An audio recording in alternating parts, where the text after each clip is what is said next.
Pablo Lacerda. Seja bem-vindo, Pablo Lacerda. Ele é cientista, ativista e empresário especializado em isolamento acústico. Bom, e ontem, quando você mandou uma mensagem aqui, né, eu tinha lido fora do ar, eu pensei, né, ele deve estar falando que a gente tem que, cada um tem que blindar a sua casa do barulho. E não era bem isso que você queria falar não, né, Pablo? Quando surgiu aquela conversa, aquele debate todo, especialmente em cima das motos barulhentas, que tem o escapamento alterado, né? Exatamente. Não, a intenção não era vender janelas acústicas, não. A gente já faz isso, assim, a gente vê o sofrimento dos clientes, assim, a gente tem pensado em soluções para isso, né? Uma delas, eu encaminhei até no seu WhatsApp aí, em Curitiba parece que já tem instalado o radar sonoro lá, já sabe. É um equipamento de medição sonora, provavelmente que ele está conectado, da mesma forma que o sistema de radares que a gente tem convencionais, né? Deve ter sido feita uma adaptação e quando o motociclista ou outro tipo de veículo acelera num nível de volume superior, esse equipamento detecta e deve enviar um sinal e tirar a foto, né, da placa do veículo e multar. Basicamente deve ser isso que acontece, né? Você ficou indignado com a mensagem de voz daquele ouvinte, né, que defendeu as motos barulhentas. Você falou, isso é um absurdo, né? E é um absurdo mesmo. É tão sério que já existe uma campanha internacional de conscientização sobre o ruído, em que a Organização Mundial de Saúde já define que o ruído é uma das causas principais de doenças, né? Doenças gerais no organismo. Eu vou fazer uma leitura aqui para vocês terem uma ideia. O barulho excessivo pode causar diversos sintomas e doenças: irritabilidade e ansiedade, dor de cabeça, zumbido, tontura, estresse, falta de concentração, perda de memória, dificuldades de comunicação, fadiga ocular, então interfere até nos olhos, insônia, aceleração da pulsação, aumento da pressão arterial, gastrites, colites ou infartos, até infartos. Então, assim, porque o que acontece, às vezes a pessoa está lá em paz e entra um pico de um ruído de escapamento de moto, por exemplo. O susto é tão grande, a pessoa entra num estado de alerta ali, se ela estiver de repente num dia mais estressante, isso pode ocasionar, sim, até um infarto. Então, assim, como causa secundária, mas foi um gatilho ali, né? Então, não tinha como ficar indignado com aquele motoqueiro defendendo o direito dele de alterar o escapamento da moto para fazer rolezinho de moto. Eu, por exemplo, tenho uma filha de 4 meses e é tão difícil colocar um filho para dormir, aqueles cochilos, né, deles, eles assustam que a gente fica com dó, né? Então, por exemplo, nos quartos dela eu tenho janelas acústicas e tudo mais, mas a maioria da população não tem. Mas assim, isso não, às vezes o bebê tá dormindo na sala. Então a gente vai começar a ter que blindar o apartamento inteiro, isso não faz nenhum sentido, não faz o menor sentido. A gente tem que tentar um equilíbrio aí, criar formas de punir, né, essas acelerações exageradas.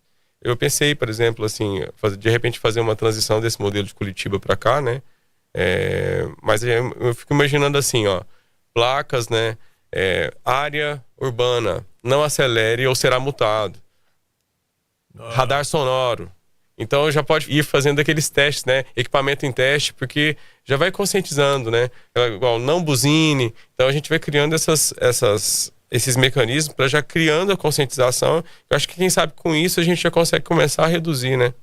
É interessante que você falou da tragédia da Boate Kiss, pouca gente sabe, mas eu estudei lá, né? Eu estava estudando a engenharia acústica lá em Santa Maria. Na época da tragédia, eu voltei, tive que trancar o curso, no início do curso, e voltei 6 meses antes da tragédia. Então, assim, provavelmente eu sou sobrevivente, porque provavelmente, no acaso, poderia estar lá, né? Então, sobre esse assunto, eu queria comentar o seguinte. Eu acho que uma solução seria um treinamento obrigatório para as forças, no caso dos bombeiros, de todo o país, um treinamento de acústica. Porque provavelmente eles não devem ter isso na grade de formação deles. Depois da tragédia, eu lembro que eu estava numa casa, numa boate de um colega, e o bombeiro condenou o fato de existir uma mesa de madeira maciça lá.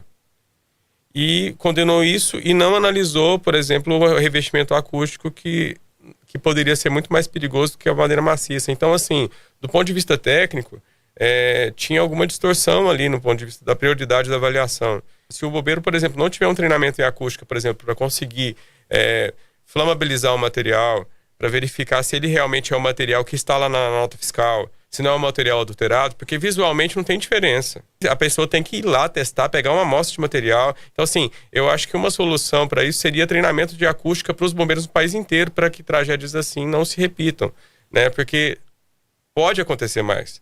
E sobre o que o Vente falou lá naquela hora do caminhão de lixo, eu queria dar um exemplo, assim, teve um cliente meu que o filho autista no nível mais desafiador, olha o que acontecia. O caminhão, na hora que ele faz aquele trituração do lixo, o filho dele acordava e mordia ele na cama. Meu Deus! Mordia, assim, de sair sangue, José Luiz. Meu Deus! Então, assim, é muito sério. É lógico que essas soluções técnicas, elas têm que ser pensadas de forma séria, né? A gente fica pensando aqui em algumas ideias, assim, de cabeça na hora, mas do ponto de vista técnico tem que ser feito de forma mais formal, né? Com mais tempo para a gente pensar em soluções realmente eficazes, né? Mas, por exemplo, uma delas, por exemplo, eletrificar os caminhões de lixo. A aceleração de caminhões de lixo produz muito barulho. E na hora da trituração, já existem técnicas, por exemplo, de você colocar cabines, tampões, tipo como se fossem placas de tampar, removíveis e não muito pesadas. Por exemplo, na hora que o caminhão for triturar o lixo, a equipe fecha, compartimento, e aí, tritura... E aí o barulho não Aí vaza. volta aí, a equipe anexa, tirou o caminhão, continua. É lógico que vai dar mais trabalho, mas assim, isso são formas de criar né, essa civilidade. O Lacerda, o Pablo Lacerda, tem umas dicas muito legais aqui para quem mora em apartamento e que quer ter um pouquinho de sossego, né? Isolamento, dicas de isolamento de ruído, de barulho e de ar-condicionado também. Ar-condicionado não entendi o que é, o Lacerda. Do ar-condicionado é o seguinte, às vezes aquela condensadora, ela gera um ruído que é parecido com um barulho de geladeira. Que fica... lá de fora, né? Lá de fora. Não, ele gera, a máquina gera do lado de fora. A vibração entra pra dentro do apartamento e geralmente ataca o vizinho. E aí o cara fica escutando uma zoeira do barulho. Então assim, há uma solução para isso, ela é uma solução bem simples. Na base da máquina, ela é geralmente fixada com uma borracha muito rígida, que é o que os instaladores entregam. Essa borracha rígida, ela transmite vibração. Então a técnica é basicamente instalar uma espuma macia, como uma espuma de colchão mesmo, junto com a estrutura. Então aí ela fica bem macia e deixa de transmitir esse barulho. Mas qualquer dúvida em relação a isso, o pessoal tenta entrar em contato que a gente explica como é. Mas é muito barato, né? E uma outra para barulhos que são entre apartamentos, que incomoda muito também, né? O vizinho de cima arrasta uma cadeira, deixa cair objeto, incomoda o vizinho de baixo, às vezes gera transtorno, né? Demais.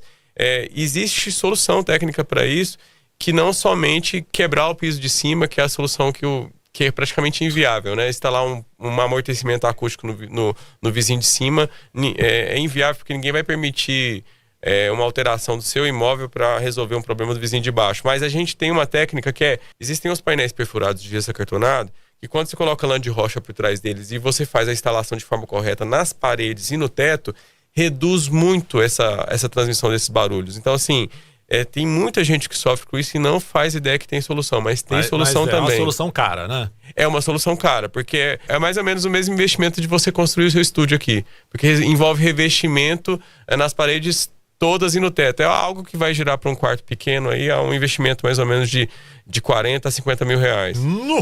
Para quem sofre com esses barulhos, por exemplo, de moto, de trânsito, existem sistemas que são instalados por cima da sua janela, que você não precisa alterar a janela original, sistemas personalizados que a gente pode instalar para reduzir essa poluição sonora para as pessoas que estão precisando. Eu desenvolvo esses sistemas, a gente tem um sistema que a gente desenvolveu que pode ser instalado, por exemplo, em qualquer tipo de janela.